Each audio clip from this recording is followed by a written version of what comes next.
ਇੰਨੀ ਗਰਮੀ ਸੀ ਸ਼ੇਖ ਦਾ ਜਨਾਜ਼ਾ ਪੜਿਆ ਨਿਗਾਹ ਬਣ ਨਹੀਂ ਤੇ ਵੇਖ ਲੋ ਬਾਰਿਸ਼ ਬੱਦਲ ਆ ਗਿਆ ਸੀ बारिश शुरू हो। बिस्मिल्लाहिर्रहमानिर्रहीम अस्सलाम वालेकुम नाज़रीन, आप देख रहे हैं डिजिटल दावा नेटवर्क और मैं हूं हम्माद हमीद।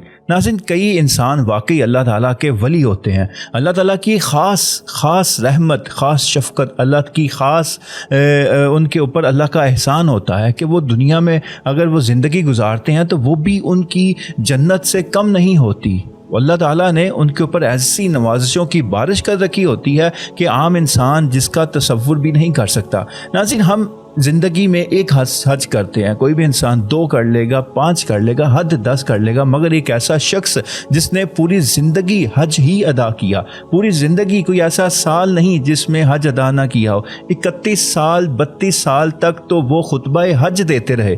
खुतबा हज जाकर वो नमरा मस्जिद में वो खुद खुतबा हज देते रहे 32 साल तक। उसके बाद भी वो हर साल हज अदा करते रहे। एक ऐसा खुश नसीब इंसान कि जिसकी बिनाई तो अल्लाह ताला ने 20 साल की उम्र में ही ले ली थी, मगर उसने फिर ऐसे इल्म की रोशनी पूरी दुनिया में फैलाई, आलम इस्लाम में ऐसी रोशनी फैलाई कि आलम इस्लाम की रोशनी से मुनव्वर हुआ, अहदीस से, कुरान से और तफसीर से और कुरान की तशरीह से और मुदल्लल ऐसे फतावे जारी किए कि पूरा आलम इस्लाम इस ऐसे शख्स के फतवों से वो मुस्तफ़ीद होता रहा। नाज़रीन, ये शख्सियत कोई और नहीं, ये शख्सियत है सऊदी अरब के मुफ्ती आज़म, जो गुज़श्ता रोज़ 23 सितंबर को वो वफ़ात पा गए। गुज़श्ता दिन सऊदी अरब का यौमुल वतनी भी था, उनका यौम आज़ादी भी था, मगर यौमुल वतनी के शुरू होते ही ये ख़बर पहुंची कि सऊदी अरब के मुफ्ती आज़म अब्दुल अज़ीज़ बिन अब्दुल्ला आले शेख वो वफ़ात पा गए हैं। नाज़रीन, ये 1943 में ये पैदा हुए। 8 साल के ये थे कि इनके बाप दुनिया से रुखसत हो गए और ये यतीम हो गए। अब एक बच्चा जब यतीम हो जाता है, वो भी 8-9 साल की उम्र में, तो फिर उसका भटक जाना, उसका फिर बिगड़ जाना, वो मतलब ज़्यादातर यही देखा है। मगर ये बच्चा ऐसा था कि जिसने बाप की वफ़ात के महज 2 साल बाद ही कुरान मजीद को हिफ्ज़ कर लिया और फिर 20 साल की उम्र तक इतना पढ़ा कि 20 साल की उम्र में जब बेनाई से वो महरूम हुए तो फिर इतना पढ़ चुके थे, फिर आइंदा आने वाले दिनों में उन्होंने जो भी इल्म हासिल किया वो उसी बेस पर हासिल किया और फिर पढ़ते ही चले गए कि आज वो सऊदी अरब के मुफ्ती आज़म थे। 1990 में ही इनको सऊदी अरब का मुफ्ती आज़म मुकर्रर कर दिया गया। ये सऊदी अरब की जो सुप्रीम कोर्ट है उसके चीफ जस्टिस भी रह चुके हैं। तो ये 1990 में ये सऊदी अरब के मुफ्ती आज़म बने और गुज़श्ता दिन तक वो अपनी वफ़ात तक ये मुफ्ती आज़म ही रहे। और ये कोई आम मुफ्ती नहीं थे, ये ऐसे मुफ्ती थे कि सऊदी अरब के वक्त के बादशाह भी आकर इनका हाथ और इनका चेहरा, इनका माथा चूमते थे और इनसे फैज़ हासिल करते थे, इनसे अपने मशवरे करते थे, इनसे कहते थे कि हमने ये चीज़ करनी है, ये हमने कानून लागू करना है कि ये ऐसी चीज़ करनी है। तो इनसे आके मशवरे करते, फिर जो ये मशवरा देते उस पर अमल किया जाता। ये ऐसी शख्सियत थी। अब एक वीडियो जो आप स्क्रीन पर देख रहे हैं कि ये सारे काबा के इमाम हैं, हरमैन के इमाम हैं, मस्जिद नबवी के भी इमाम हैं और हरम मक्की के भी इमाम हैं। अब ये सारे इमाम खड़े हैं जो जाकर मोहम्मद बिन सलमान से मुसाफा कर रहे हैं, मगर ये कुर्सी पर बैठे हैं। मोहम्मद बिन सलमान ने खुद आकर इनका हाथ चूमा, माथे का बोसा लिया और फिर इनको सलाम और इनका हाल चाल पूछने के बाद वो फिर बाकी इमाम आए और मोहम्मद बिन सलमान से मिले। मतलब कि ये इनका मकाम व मर्तबा था कि बड़े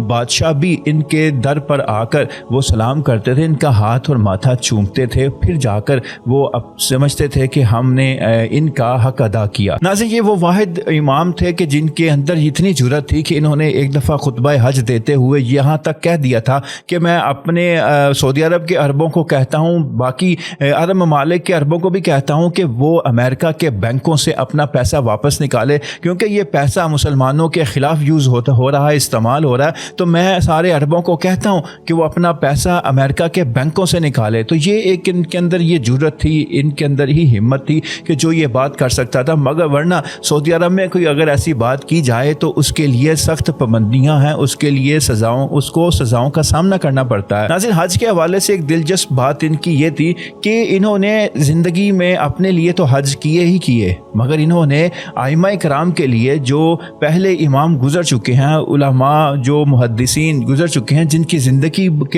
کے بارے میں جب انہوں نے پڑھا تو ان کو پتہ چلا کہ یہ حج نہیں کر سکے۔ خاص طور پر میں یہاں پر ذکر کروں صلاح الدین ایوبی کا، جو فاتح بیت المقدس تھے، جنہوں نے اپنی پوری زندگی حج نہیں ادا کیا، وہ ادا نہیں کر سکے، ان کی مصروفیت میدان جہاد میں ہی وہ اتنا سرگرم رہے کہ ان کو ٹائم نہ مل سکا کہ وہ حج ادا کر سکتے۔ تو یہ سعودی عرب کے مفتی اعظم عبدالعزیز بن عبداللہ آل شیخ نے ان کی طرف سے حج بدل ادا کیا، مطلب کہ ان کی طرف سے حج ادا کیا۔ تو یہ حج مطلب کرنا جائز ہے کہ کوئی شخص حج نہیں کر سکتا تو اس کی طرف سے حج کیا جا سکتا ہے۔ تو انہوں نے وہ ائمہ کرام، وہ امام، وہ محدثین، وہ مفتیان جو حج نہیں کر سکے اور دنیا سے چلے گئے، انہوں نے ان کی طرف سے حج کیا۔ صلاح الدین ایوبی کی طرف سے بھی انہوں نے حج کیا۔ ان کے جنازے کے مناظر، ان کا جنازہ ریاض کی سب سے بڑی مسجد ترکی بن عبداللہ میں ادا کی گئی۔ جنازے میں ولی عہد شہزادہ محمد بن سلمان نے خصوصی شرکت کی اور پوری کابینہ وہ جنازے میں شریک ہوئی، اور پھر بعد میں ان کی تدفین ہوئی۔ ان کے غائبانہ نماز جنازہ وہ حرم مکی میں اور مسجد الحرام میں، وہ مسجد نبوی میں وہ ادا کیے گئے، اور ایک ویڈیو وائرل ہوئی ان کے جنازے کے فوری بعد۔ ایک پاکستانی نے ہی ویڈیو بنائی، اس نے کہا کہ ابھی جنازہ ختم ہوا ہے، وہ غائبانہ ہی نماز جنازہ تھا، اس نے کہا ابھی جنازہ ختم ہوا ہے، سلام پھرا ہے، ابھی اس وقت بارش شروع ہو چکی ہے۔ ان کی تدفین شروع ہوئی تو بارش شروع ہو چکی تھی۔ تو اس نے کہا کہ یہ گویا ایسا محسوس ہو رہا ہے کہ جیسے عالم اسلام کے ساتھ ساتھ آج آسمان بھی وہ غم زدہ ہے، جو وہ بارش کی طرح وہ برس رہا ہے۔ تو یہ بھی ایک منظر تھا، اللہ کے ولی کی یہ ایک نشانی تھی کہ وہ جب اس کا جنازہ پڑھا اور پھر جب میت اٹھی تو پھر آسمان سے بھی بارش برسی، اور پھر ایسی برسی کہ شاید آسمان کو بھی شاید صبر نہیں آ رہا تھا کہ آج اللہ کا ولی وہ اس دنیا سے جا رہا ہے۔ میں اللہ تعالیٰ سے دعا گو ہوں کہ اللہ تعالیٰ ہمیں بھی ایسی زندگی نصیب فرما کہ ہم بھی اس دنیا میں رہیں تو ہمارا مقصد بھی یہ ہو تیرے دین کی سرفرازی۔